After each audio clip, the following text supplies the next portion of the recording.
All right, welcome back to our Understanding Deconstruction series. We're going to talk about how to help loved ones, help people in your life that are going through deconstruction. As you know, you probably yourself are going through deconstruction, have been through some form of deconstruction, faith shift, evolving faith, unraveling faith. Wherever you've ended up, wherever you're at, this video will hopefully help you work with other people that are going through this process. You may have wished that this video or audio message, depending on how you're engaging with this, was available when you were going through your deconstruction. Maybe you're going through deconstruction, you watch this and you think, I'm going to send this to people I know so they can help me. It's hopefully going to be something that can be accessed by anyone, anyone that has a loved one with the process of deconstruction unfolding for them. However, if you are still a conventional Christian, while all of the things I say will be helpful and applicable, you might find this video a little hard to engage with. Just practically where you're coming from, where you're at as a Christian that is in a more conventional space of Christianity. Some of the tips, some of the ways that we talk about these things are going to be really hard to engage with. What I'm actually going to be doing is in the future, I'm going to be making a video just for conventional Christians and how to engage with people that are going through deconstruction. Helpful ways to connect with loved ones, with friends, with family, how to understand the process they're going through. And so this episode, this video might not be the perfect choice for you right now. You might find that this is just not helpful. It's not where you're coming from. It's not where you're at. Maybe some of your motivation in trying to connect with the person that's deconstructing is just not going to be possible if you follow through the different advice that I have in this episode. Okay, so just bear with me. Okay, if you can't click with this, I will try and make a video that you can engage with. I will try and make a video that is coming from a place of conventional Christianity and how to help loved ones and connect with them in the best way possible. That isn't going to drive them away, that isn't going to make them hate you. This will help if you can let down your agenda, if you can let down what it means to be a conventional Christian just for, however long this video is, 30 minutes or whatever, and just listen to what people in this space need and how you can provide that in a healthy, helpful way. If you can do that, this will help you tremendously if you have loved ones that are going through this, that seem to be pulling away, that seem to be creating boundaries with you that really hurt, that are really harmful to your relationship as you see it. Engage with this stuff, listen to this stuff. This is helpful, but you might find it really hard to do. All right, enough of a preamble for all our amazing conventional Christians that are in our lives out there. This is for the rest of you predominantly, right? Most of the people following me are deconstructing or starting to deconstruct, and you're in a different space, right? So you might be moving into a different space within Christianity. You might be agnostic, you might be atheist, you might be exploring Eastern spiritualities, indigenous spiritualities. You might be going back to some of your roots. There's so many different areas that people end up as they deconstruct. There's no one linear path, as we discussed in our prior episode of this series, talking about what deconstruction looks like. It can look like so many different things. And the problem with that is that what worked for you may not work for other people that deconstruct, okay? So because it's such a diverse thing, because people end up in such different places, because people have different things to deconstruct, it's very dangerous to assume what worked for you as you deconstructed is what will work for other people. And the path that you took is what will be the path that works for them,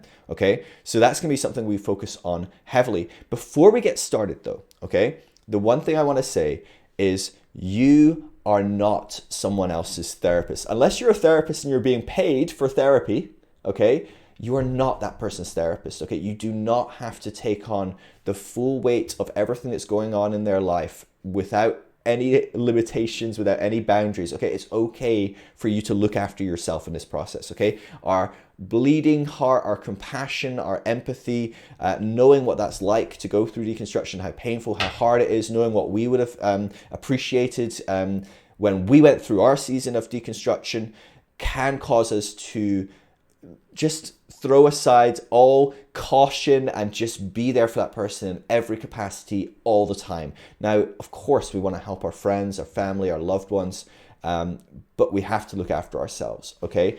And trust me, as someone that does this day in, day out, I talk with people for usually between 3 or 4 hours every day about their deconstruction journeys. Some of this shit is heavy, okay? I don't know what your journey was like. You could have got off lightly, but some of this stuff is really heavy. It looks like people going through tremendously painful processes. It looks like abuse. It looks like pain. It looks like existential crisis. It looks like fear. It looks like sorrow. It looks like grief. It looks like regret. There's so much that can be involved in these different processes, and that's a lot for someone to carry. As I said, of course, you want to step in and help them and support them like a good friend, like a good family member.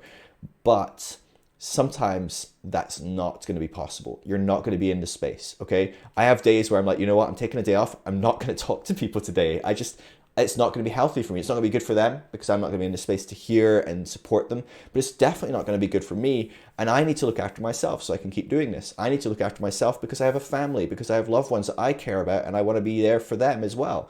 And so do not feel you have to always be there. You're not the pastor that picks up the phone at 3 a.m. and goes and visits anyone and everyone at any time. Like, that's not the role you're performing here. Sometimes it's okay to say, hey, I'm asleep, I'll speak to you tomorrow. Of course, there's different varieties to how we engage with this. If someone's like dying, of course, get out of bed and go help them. But a lot of the time, this is just pain, it's suffering, it's hard, but you're allowed to have your boundaries. You're allowed to have your journey. You're probably going through some form of deconstruction yourself. In fact, helping people go through deconstruction often drags up some stuff for ourselves. We then realize, oh, there's some areas that I need to work on still too. It's okay to say, hey, you know what? Can we not talk about this area right now? It's just a bit touchy for me. It's too sensitive. I'm not in a place where I can go there right now. I'm a bit fragile in that area. So be aware of where you're at, what you're capable of doing. Be aware of your capacity to have conversations, to go into the depths of this other person's deconstruction and help them and support them, okay? So I'm not saying don't support them. I'm not saying go, oh, you have 32 minutes every day, and then after that, I'm done. I'm disconnected. I'm no longer your friend. Of course, I'm not saying any of this, okay? I'm hoping that you guys are all smart enough to listen to your bodies, listen to your responses, your stress response, your trauma responses, and go, oh, this is getting a bit much. I'm feeling anxious. I'm feeling overwhelmed. Being able to go, hey, you know what? I'm going to head home. I'm just going to have a break. Let's pick this up in a day or two. That's okay. You know, please, please, please, you are not a therapist, okay? You are very much ingrained in a situation. In fact, it's harder for most regular people to have these conversations because they don't have, what a therapist has is they have a detachment, right? They don't care about this person in the same way that you do because they're your loved one, they're your friend, they're your family member, okay? So it's even harder. It takes even more toll. And so with that said, my number one bit of advice, if you can, is encourage the person to get therapy. Now, that's not always possible, of course. Depending on where you live in the world, therapy can become very inaccessible. It can become very expensive. It's maybe not covered by national healthcare and things like that. In different countries, it costs way more. And so there's lots of barriers to this. But I would really encourage you, if your friends can afford it in some way, capacity, therapy is such a helpful way to go through deconstruction and support you as you go through deconstruction. And so one of the best things you can do as a friend is outsource a lot of this process to a trained professional. There are so many professionals that work with people that are deconstructing, that work with people that have gone through different types of religious trauma and things like that, okay? And so I'd encourage you to check out the Reclamation Collective, which has a lot of trauma-informed and licensed therapists in its directory. I'd encourage you to check out Laura Anderson's new center. I'll put links to these in the show notes. But these are great resources of people that are licensed, that have religious trauma informed, they're religious trauma educated, they know what they're doing in working with people that are going through this process. Secular Therapy Project is really helpful as well. I think that's seculartherapy.org. That can be really helpful because those therapists in that directory are promising to not be in any way, shape, or form religious in any of their therapy, which can be a huge point when you're looking for therapists.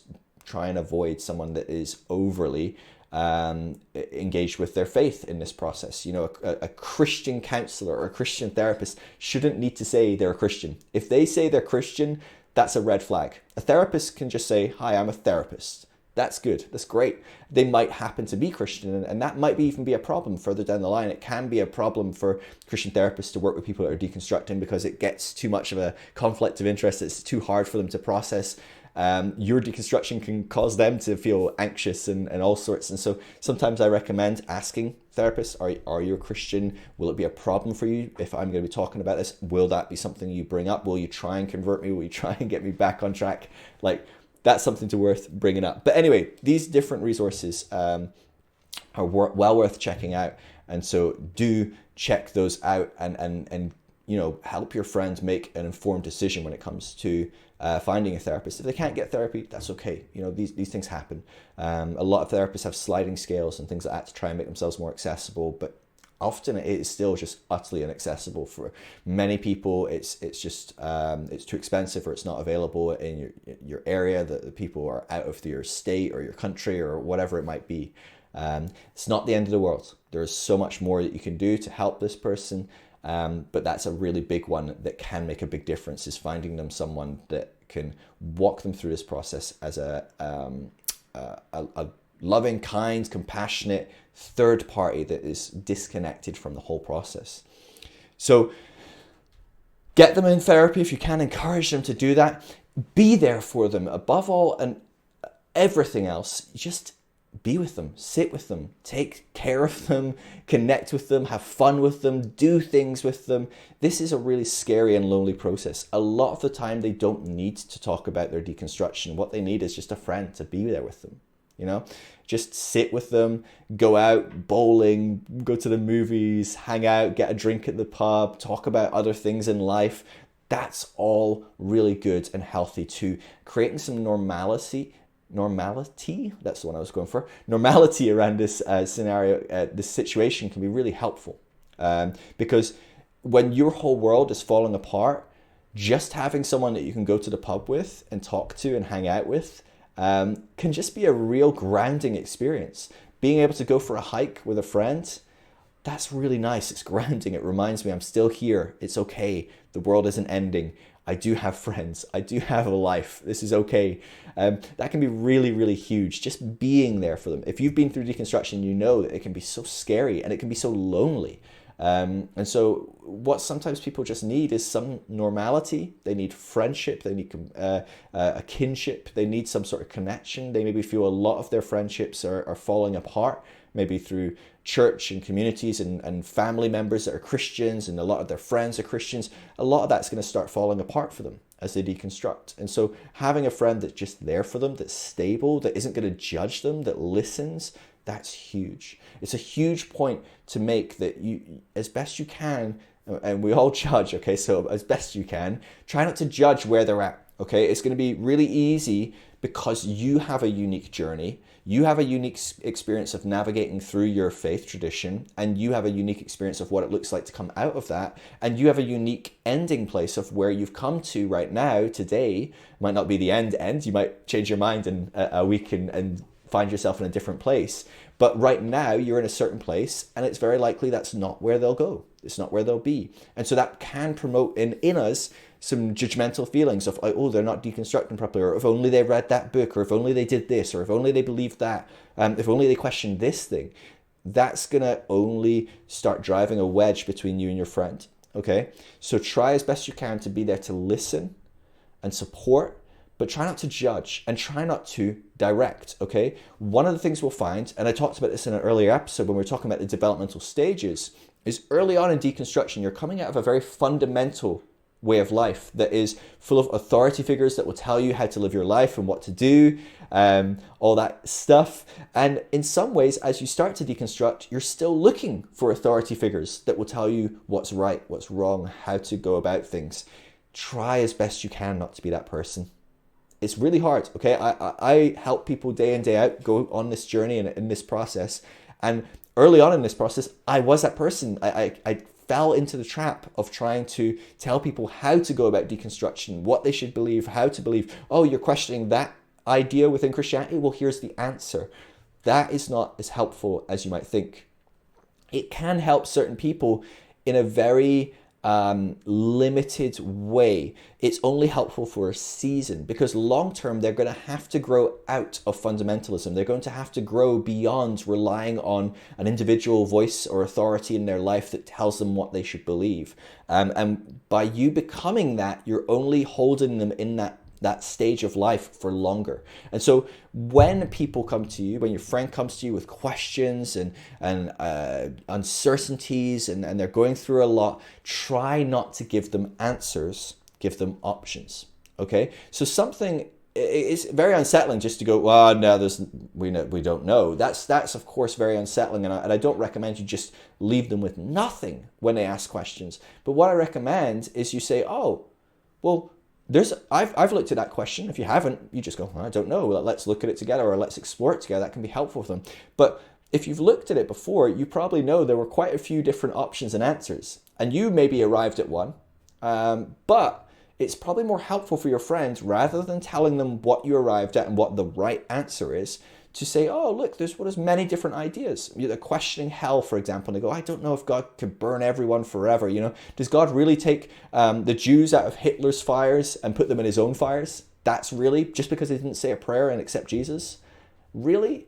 And so you start questioning these things. Does God really send all the aborted babies to hell? Does God really, send my sweet dear grandma who just never accepted Jesus to hell? Does God really send all the good people that were born in the Middle East to hell because they were born in the Middle East, right? They don't have churches to go to or Christianity to accept. You start questioning these things, and you might have come to a certain conclusion about what you believe about the afterlife. Maybe you're an atheist and you don't believe there is an afterlife. Well, you can tell them that for sure, but that's a very prescriptive black and white answer. And while they might work with that and go, oh, okay, cool. That might help them temporarily. But long term, that's not an answer they came to, they explored, they discovered, and they accepted for themselves. And so they're only going to start to question that as time goes on, and they start letting go of needing these authority figures. A better way to do this is to introduce to them lots of options. Maybe you say, well, atheists believe there is no afterlife. There's no options there. For an afterlife. Some people in the East, they believe in reincarnation, or they believe in some other components of consciousness and blending into one consciousness. And then there's actually, even if you stay within Christianity, there's a few options for what hell looks like. It's not just burning in hell forever. Some people believe that there's annihilationism. Some people believe in an ultimate reconciliation, that all spend eternity with God in heaven. They just go through a process of coming to that place of being able to accept it. So giving people options around the questions they have, what it means is it gives them space to explore, to think, to be intentional about figuring out what they believe. It helps them stretch the muscle of not relying on authority figures to give them fundamental answers, black and white answers. It helps them learn that life isn't so black and white. There's a lot of gray, and I'm going to have to be a voice for myself that decides what I believe, that weighs up pros and cons and looks at my experience and what I believe and weighs it all together and comes to certain conclusions. And so that's a really helpful thing you can do for your friends. Try not to be prescriptive. Try not to give black and white answers. Give them options. Give them possibilities. Open things up.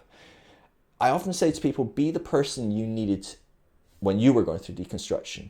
But you shouldn't confuse this with give the conclusions you have arrived at, okay? So the answers that you arrived at are not even necessarily the answers you needed when you first started to deconstruct.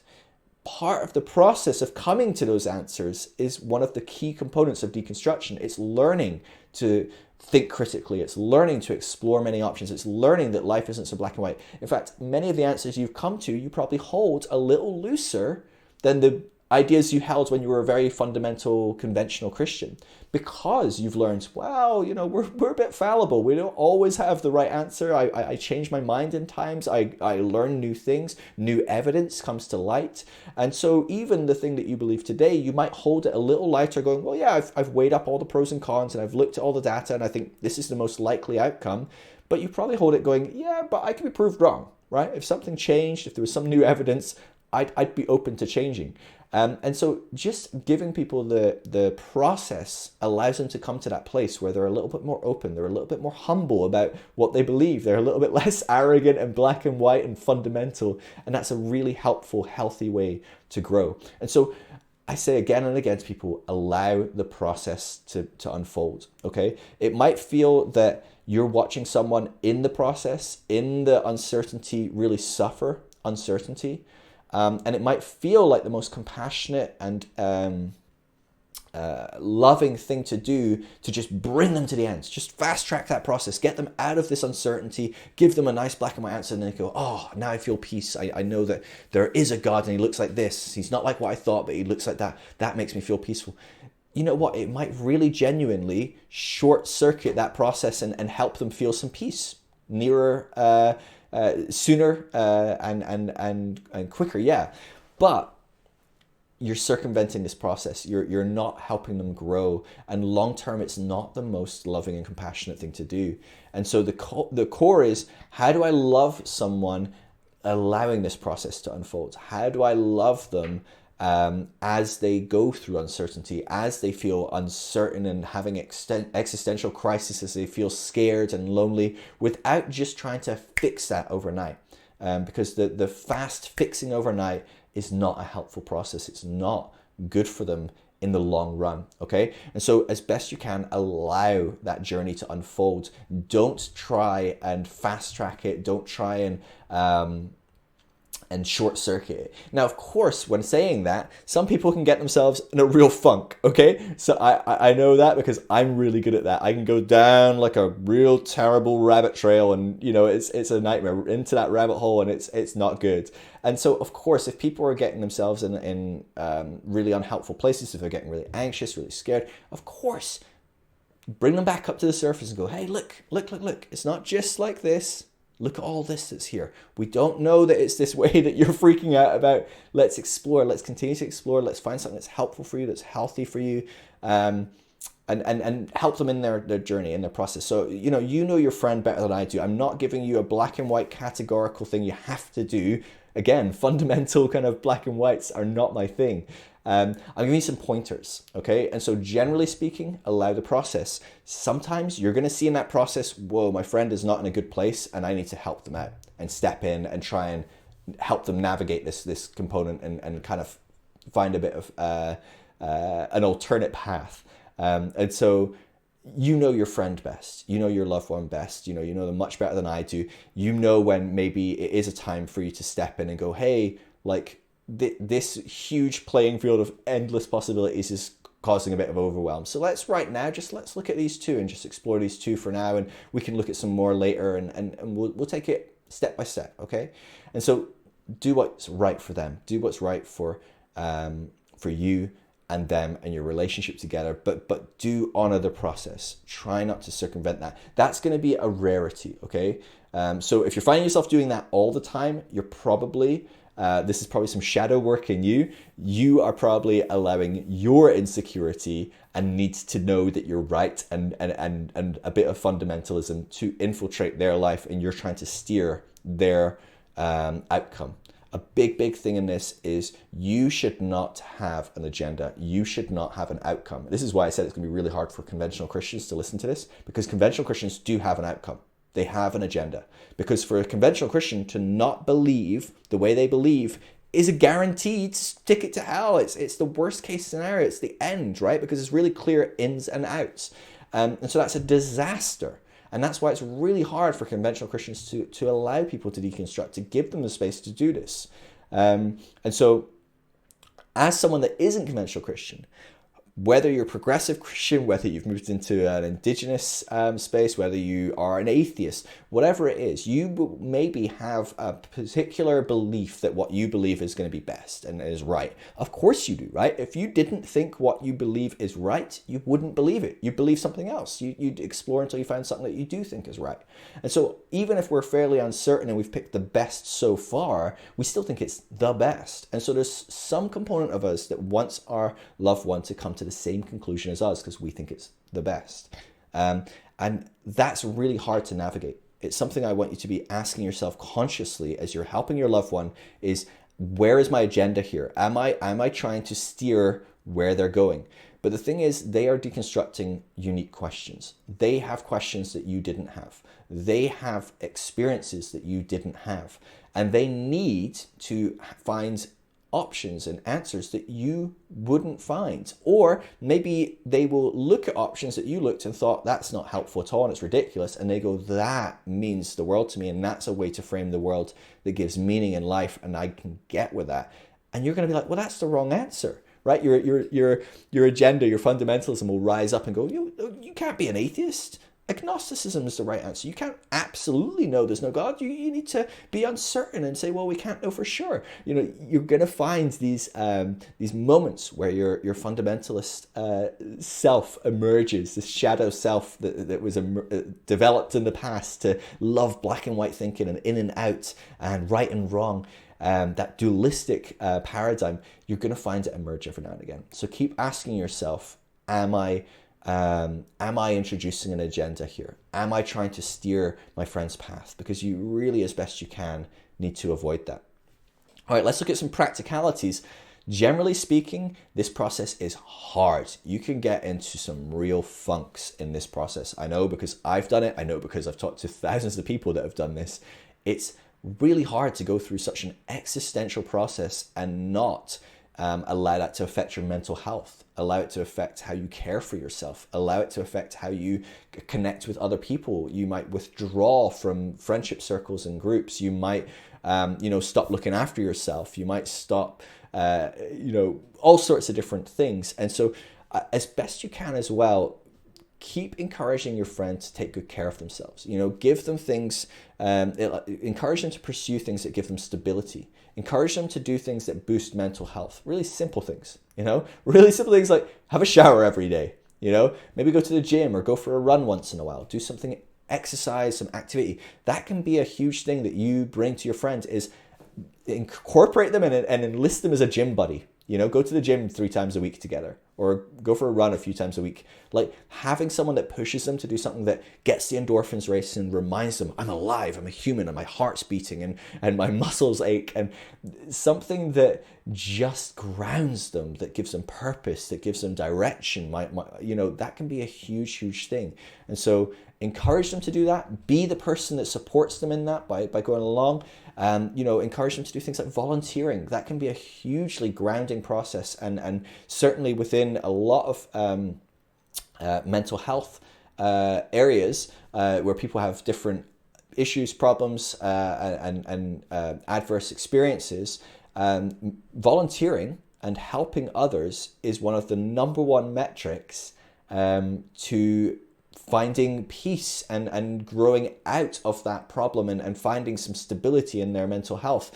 And so encourage them to volunteer. Again, bring them along with you, right? It's not a bad thing for you to do either. Go find a soup kitchen to volunteer in, or whatever it looks like. Find something that you can both get passionate about. Go litter picking and clear up a beach locally or the local park or something. Like, do something that feels good, that makes you feel good, that makes you feel you're changing the world and you're making the world a better place and you're helping individuals. That's a really helpful thing to do. Encourage them to learn not just about their deconstruction, right? So they're probably reading books and they're listening to podcasts and they're doing all these things. Absolutely. But encourage them to learn new life skills, go to a cookery class or take up photography or whatever it is, but there's something about learning new things, exploring new parts of life and realizing there's more to this world than this little Christian bubble that I've lived in that's falling apart. That can be a huge thing as well. And so doing these little things can make a huge difference. And the number one thing that will make a huge difference in their process of deconstruction is help them make friends. I cannot stress this enough. Most of us that have come out of these different faith traditions, whatever it might be for you, if you've come out of something like Christianity, they're really bubbled communities. Most of your close friends, most of your family are all Christian. You don't have people outside of that world. And so when you start to deconstruct, when that no longer becomes your paradigm, you lose those friends. You disconnect from family. You become less close to your family members if you're lucky, right? It just changes the family dynamic. For other people, it completely cuts off family. But what you need is you need people in your life. There's no question at all that a very important component of being human is feeling connected to other humans. And so be their friend for sure. Incorporate them into your friendship circles. Bring them along. Show them there's a world outside of Christianity. Encourage them to make new friends. This is really hard, okay? I cannot stress how hard making friends is for Christians because we grew up in a world where friends were made for us. We grew up in a world where everyone said yes to do you want to be my friend, right? Everyone in the church kind of has to be your friend. That's kind of the way church works is no one can go, oh, I don't like you, go away. We're in this thing together. We're a family, we're whatever. So every week the pastor goes, oh, here's your schedule. You know, it's on a little flyer we give you on a Sunday. On Monday we get together and pray. On Tuesday we go to different people's homes and have meals. On Thursday it's the youth night. On Friday it's this. And you know, there's so much schedule there and you're constantly being thrown into a situation where you're surrounded by people and friends. And that's a beautiful and amazing thing. Until it isn't, right? Until you're no longer in that space and you don't connect over that core thing that everyone's connecting over. And so you lose all this overnight. But what you don't realize is that most people growing up in the church never really got taught how to make friends. And it's really easy, but it's really hard. It looks like being nice to people, going up to a random stranger and saying, hey, how's it going? Chatting to them. You might bump into them in the store. You might be a person in your, when you go to check out, it might be the checkout clerk. It might be a random person that reaches for the same milk and you have some sort of serendipitous, romantic comedy moment. But whatever it looks like, it might be at the gym. You go along to the gym and you start seeing people that go at the same time of the week as you and you start chatting to them and going, hey, what's your story? You want to get a drink after this, or why don't we go to the pub on Friday night and kind of connect? I'd love to get to know you more. That's really scary. It's really vulnerable because we've grown up in a world where everyone had to say yes to our advance, right? This is why Christians suck at dating. They're really scared because it's the one area where people say no when they put themselves out there. Any other kind of area in Christianity, they put themselves out there and everyone kind of has to say yes. But they start going, hey, you want to go out? And someone says, I don't really see you that way. It destroys the ego of most Christians. Utterly crushes. Oh, they've rejected me and all this. People are entitled to say, I'm not really that attracted to you. Go ask someone else.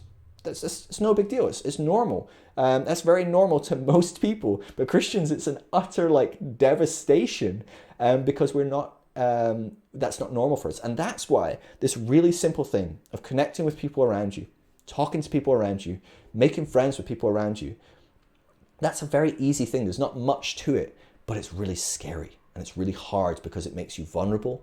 It definitely brings up rejection issues, your need for people to like you, your people pleasing, all these different components get brought to the surface as we start to try and make friends. It's really, really hard. I get that. And it's really scary. I get that. And so this is something you can do for your friend is make that process easier. Do it with them. Make new friends. Incorporate them in your friendship circle for sure. But go out there when you're both at the gym and you see someone working out on their own. Say, hey, do you want to join us? Now there's 3 of you, right? It's as simple as that. You just start making friends. You start talking to people. Do you know what's interesting is I guarantee any person you talk to that you just start to click with and go, oh, this is quite an interesting person. We're having a good conversation. If you bring up the fact, oh, hey, I escaped really crazy fundamental religion. You want to hear some wild stories? They're all going to be like, yeah, that sounds crazy. I love it. Tell me, right? You're going to be amazed at how much people are interested in your journey, want to know about your journey. You're also going to be amazed at how much empathy people have for your journey. So many people think, oh, people are going to look down on me because I was a Christian, or they're going to think I was stupid, but not at all. Generally speaking, people have great empathy and compassion for people that went through something like what you're going through in deconstruction. And so encouraging your friends to go out there, push themselves, try and be vulnerable, try and make connections with new people. that's something you can help with a lot. It's much less scary as a couple than as an individual. And so do it with your friends. Go out there and make friends. Go join some clubs. Go join a photography club or something like that. Go join a sports group and do that together. And it's suddenly much safer, right? Anytime you're in a big group of people, if you're not that comfortable, if you're not that extroverted and you're on your own, it's terrifying. You go there with someone else, it's suddenly less scary. And so you can be that to this person, you can help them. And you know what? Might help you as well. Because I imagine a lot of you listening to this are already well into your deconstruction, that want to help other people that are deconstructing. You too also probably go, I could do with a few more friends. I do miss that community I had in Christianity. And so here we go. This is a great opportunity. Come alongside your friends and help each other. Make friends, make new connections and build a new community. It's honestly, as hard as it is to be vulnerable and to face rejection, it is the easiest thing you'll do. People out there love people and they love making friends and they love connecting. We're all wired for it. We love it. And so, yeah, I cannot stress that enough. It's such a huge thing. I left it to the end because I knew I was going to ramble about it for ages. But yeah, it's really, really important. Make sure you don't allow this hard, scary time to cause you to isolate yourself. It's very easy to do this, especially if you're going through things like trauma and different things like that. It's very easy to regress and just hide. And especially with COVID and all the shit that's going on right now, maybe we have to at some level for sure. But the truth is there's so many metrics for wellness that are linked to being connected to other human beings, okay? And so maybe you can't do a big group and you can't surround yourself with 80 people like a church service, for sure. Okay, I get it, that's a lot. But I guarantee you could probably have a running partner where you don't talk that much, but you just connect. Even if you're going through something very hard, like a more intense trauma season, having people that are there for you that you connect with is going to help you on that process to some degree. Of course, listen to your body, listen to your responses, figure out some boundaries of how much you want to hang out with people, where you need to draw the line. I'm not saying, push yourself way beyond what's healthy for you at all. I'm just saying distrust your first instinct that you need to be away from people. That's generally speaking not the most helpful response. It can be the most helpful response if all the people you think to be around are very unhelpful people to be around, right? So the only people you know to connect with are very militant, conventional Christians that are all going to try to convert you and going to trigger the shit out of you with all their Christian language. I get it. No, I agree. Don't go there. Don't. But if you can make a friend, if you can come alongside someone else that is a safe person, I'd encourage you to be doing that regularly as best you can. And so encourage your friend to do that. Be that person for that friend. And together, make new friends. Start to build a new community of real meaningful connection. The thing that I've experienced is that generally speaking, people that do start to build new communities post-deconstruction, they're even more deep and meaningful than those really meaningful communities we had within conventional Christianity. And so, yeah, you're in for a treat, honestly, and your friend is in for a treat, and you can be a part of that. You can be someone that helps them go through that process. It's a beautiful thing. Do not forget the process. Do not forget it's a process. Do not try and make it an A to Z instant switch. It's not going to happen. You want to value their process. You want to value that their process is going to be unique and different. Think of different things that you can share with your friends. Absolutely. So think of people like accounts on Instagram that might be helpful, podcasts, YouTube, books, all that different stuff. But again, be sensitive to where they're at. So a podcast that you listen to day in, day out now, 5 years into deconstruction, and as an atheist, might not be as helpful to someone that's just started deconstruction and is toying with the idea of progressive Christianity. And so use your experience, use the things, that the knowledge you have, maybe even be intentional in learning about a new area that you haven't particularly looked at that much and go, I'll research some progressive Christians that might be helpful for my friend, and I'll send them some stuff. I was talking to a partner the other day on our Discord channel, and she was saying that she looks out Christian messages to send to her husband because he's still Christian, and goes, I know he'd really like that message, so I made sure that he didn't miss it and sent it to him. And I'm like, that is what it looks like to be someone that is becoming stable and mature in their deconstruction, that they can actually go out of their way and look at something that they totally disagree with and go, but my husband will like it, but my friend will like it. I'll make sure that they know that's available for them. That's what it looks like to be mature and to be escaping fundamentalism. And so it's a really good exercise for you as well as you deconstruct, is try and find what's helpful for your friend and give it to them. I cannot stress how hard this is, okay? It's a very hard thing to learn. It's a very hard lesson to learn, and it's a very hard muscle to exercise, is helping people on their path, giving people advice where they're at, rather than just assuming where you're at is where everyone needs to be at. I know it sounds silly when I say it, but we all do this on some level. To one degree or another, we all do this. And so try and remember the process, try and remember the journey, and help people where they're at on their journey. All right, that's enough rambling for me. I've probably forgot 110 different things that would be helpful. I'm sure I'll say much more in coming videos and podcasts and stuff like that. But hopefully it's given you some tips of like some of the things that you really need to focus on, maybe some practicalities. I know it hit it hard, the focusing on, hey, make some friends, but I really believe it is so important to, you see, the thing is, a lot of what ties us to that conventional Christianity, a lot of what holds us back from fully letting go and moving forwards and finding freedom to step out of church, finding freedom to have that hard conversation with your family, or whatever it looks like, is because we have nowhere else to go. And as you build and develop new friendships and new community, what happens is you create a safety net that means, oh, I can have this conversation with my mom now. Because if she blows up, it's not the end of the world. I have a whole loving family of people, of beautiful connection and community that I can fall back on. You know, I can stop going to church, which hasn't been helpful for me for 3 months, but I just needed to be around some people. I can stop that now because I can be around people outside of church. I've got this group of people that I connect with. And so that's a big part of why it's so important as well, is you're creating a new safe environment that allows you to do some really hard and meaningful and important things in some of your old environments. And so again, friendship, prioritize connection. The deconstructionnetwork.com is a free resource that helps you find people locally that are going through deconstruction. That can be a huge thing as well. This is why I think it's such a beautiful thing if you've been through deconstruction to help someone go through deconstruction. You kind of get it, right? If you're a Christian, you don't get what it's like to lose your Christianity. If you're an atheist and never were a Christian, you don't really get what it's like to live in that insane bubble that is like really full on. You just kind of look at it as like, oh yeah, you used to go to church every Sunday. It's like, no, you do not know how much this dominated my life. And so some people just don't get that process. And so finding someone that's been on that journey or is going on that journey can be really helpful. And so hopefully you can be that to your friend or family member.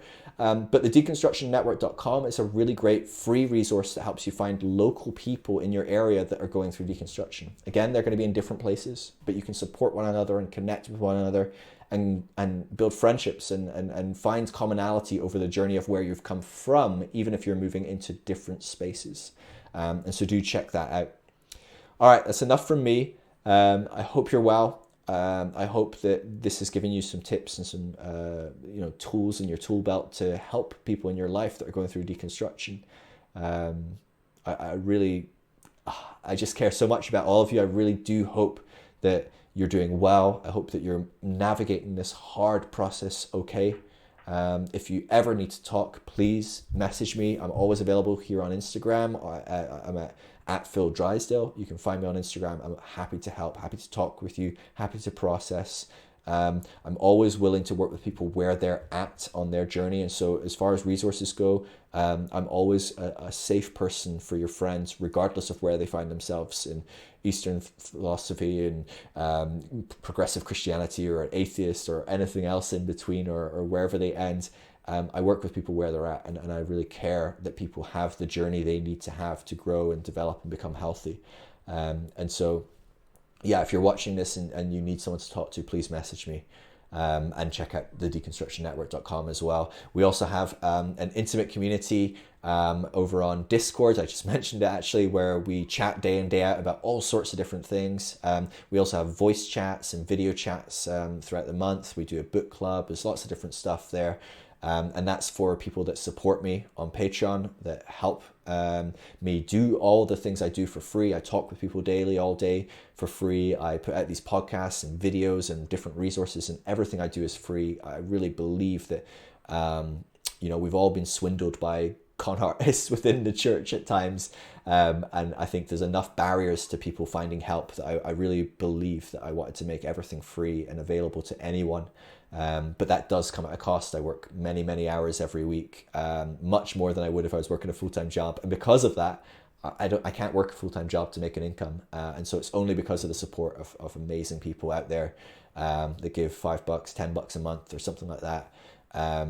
That helps me pay the bills. It helps me keep doing this and producing free content. And as a thank you, you get access to that intimate community. And so if you're looking for something online, that's a brilliant community. There's other amazing communities that are available for free. John Steingard has one. Your Favorite Heretics, they both have Facebook communities that are wonderful to check out. There's lots of stuff out there. Those are just two of many. The Dirty Rotten Church Kids have a great Patreon account as well. If you become a patron of theirs, they've got a great Discord channel like mine as well. And so there's great stuff out there. There's no shortage of opportunity to connect online, but there is something about connecting in person and building relationships in person. And so do prioritize that process. I cannot stress enough how much it will change your life. The deconstructionnetwork.com is a great free resource to kickstart that. There might not be anyone in your area, but if you join, there will be one person for the next person that joins in your area. And so do check it out. All right, that's enough rambling from me. I hope this was a helpful video for you. I do hope you're well. If you need to talk, I'm here. I'll see you on another video. I love you all. Peace.